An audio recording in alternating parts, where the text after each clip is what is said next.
अरे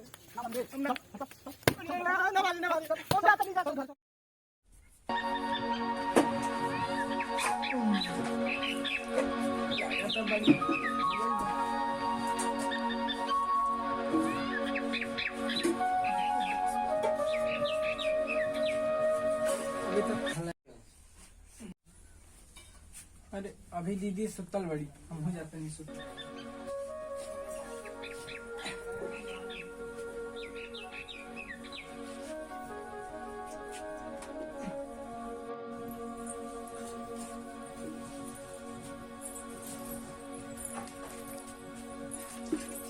छोटकी सुतले दिया का पता ना कब खाना वाना बनाई, हम जाते नहीं सुनते।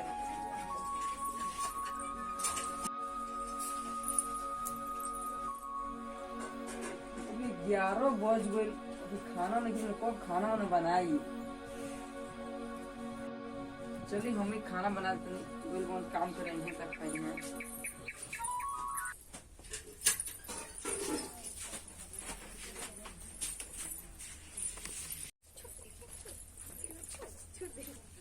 अभी हाथना बर्तन माजे बट अभी छोटकी सुतले बिया का हम अपना काम भर माज लेते।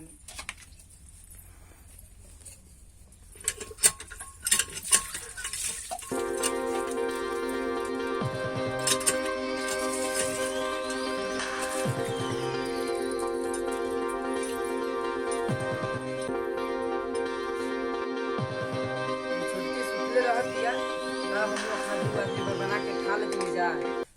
हमू जाते नहीं सोते, काम उम धाम करत नहीं के सोते रहती है 10 से 11 बजे तक। खाना बन गई कैल, लावा फोन मिला देता नहीं। हेलो, कहाँ बानी? आई खाना बन गल बाटे, खा ली। दिन भर कमुए करब का? ठीक बाटे, आई जल्दी। लगा था कि दीदी बना दिल बड़ी खाना, चलो दिखा नहीं।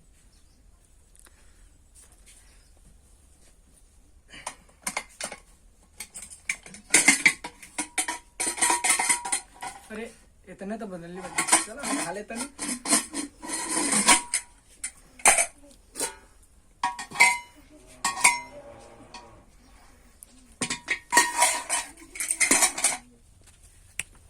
हम खा लेते नहीं।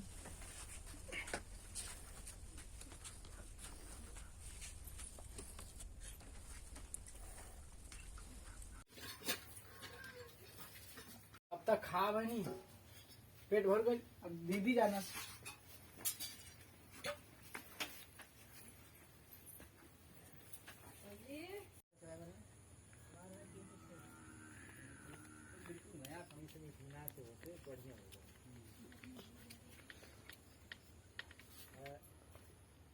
बहुत तेज भूख लागल बा। कहाँ बड़ू हो? सुना ताड़ू? जी आग भी निका, आई आई खाना बैठी, खाना में लाओ तुम्हें आगे निका। हाँ भूख आई लागल चल बा तनी। बैठी बैठी कुर्सी बैठी, खाना निकाल के लाओ तुम्हें। ठीक वाला हुआ था।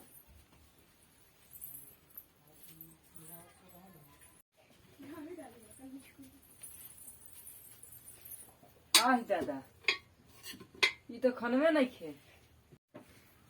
आह दादा, ये तो खनवे नहीं खे। हम खाना बना के गोनी हनी, छोटकी खा गई का? ओम के कौन चीज हम जवाब दे हम। रुका कैसे हूँ मनावा तनी। सुना तनी, हाँ जाई चौरा पे तनी दवाई ले ले, एकरा सर बहुत दुखाता। पहले खाना वाला खा ली तब जाके ले आई। अरे दवाइया ले ले ना, अरे भूख लागल बा। दवाई जाई ले ले, एकरा बाद हम आराम करते हैं तब अच्छा ना मनबू तो ठीक बा, जाता नहीं। जाए।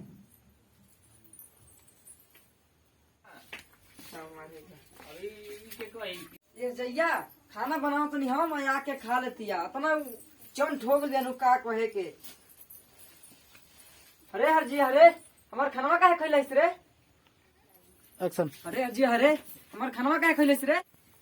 अरे हरजिनिया खनिया ता का करबे? अरे हरे डाइनी हरे। हाँ का रे? हम खाना में इतने खइबे रे।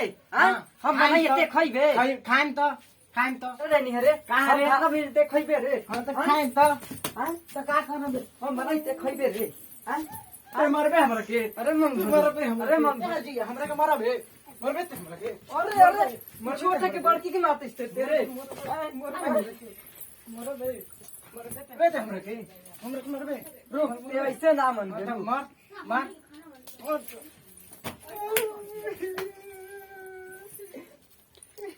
अभी घर में ना रहो जाता नहीं मन हो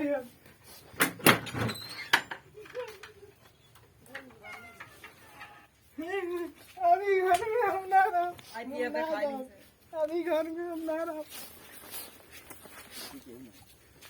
हम ही घर में ना रहो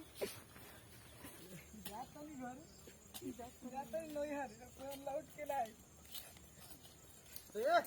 कहाँ जाता रहते घरे नैहर जाता का करे नहीं है हम जाता नहीं मरली है जाता नहीं घरे का करे घरे बड़की दीदी मरली है काय खाती का पता ना चल घरे चल हम ना जाए चल घरे चल जाता नहीं ना मन बे हम चल घरे चल हम जाता नहीं घरे चल कहतनी हम ना मन बे हम ना चल घर चल हम ना हम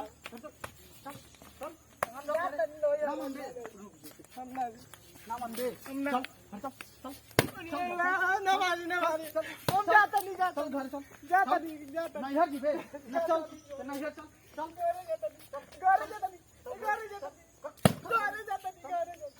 जाता नहीं हम नैहर नैहर जाता नैहर जाता चलते नहीं चलते नहीं घर चल ना नैहर चल नैहर चलते चल नैहर चल ना नैहर जोते चल बहुत चल हट हट हट तो हट नहीं चलते नैहर चल चल तुम मार चल नैहर चल बेटे चल ए भैया बतावा लो अरे भाई बचावे कौन बात तारा ऐसा नहर टेंगे हो गया चाहिए मगर तू झूठा ना और ही मारा ना नहीं इज्जत के बात का मार दी घर नैहर जी बेटे चल घर जाता घर चल बेटे चल एंगा ना मन बुतू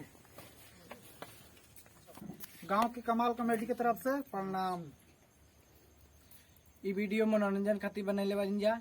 ई वीडियो के शेयर और लाइक जरूर करी जा और कमेंट में जरूर बताइब जा ई वीडियो कैसन लगल। प्रणाम।